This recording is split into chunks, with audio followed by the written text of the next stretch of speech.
And as we mentioned, since the beginning of time when we talk about death penalty measures, sabi natin, importante tignan natin muna yung justice system natin. Kung yung justice system natin malaki yung loophole at yung nakukulong at nakapatawan ng parusang kamatayan o mabibigat na kaparusahan ay yung mga kababayan nating walang access para sa magagaling at mahuhusay na abogados. And then, it speaks for itself na something's wrong with our justice system. Paano yun? We have to look into it. Open kayo, pero not necessarily supportive.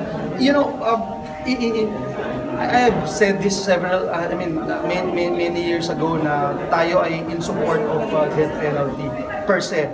But if you look at our justice system right now, nakakatakot po eh. Hindi ako in full support because of the justice system. What is happening right So, now? not now, sir. You are in favor of it, but not now? I think yung prerequisite sa akin dapat unahin yung justice system natin. Dun sa mga heinous crimes, for example, yung pag-rape sa mga sanggol, sa mga 1-2-year-old at overwhelming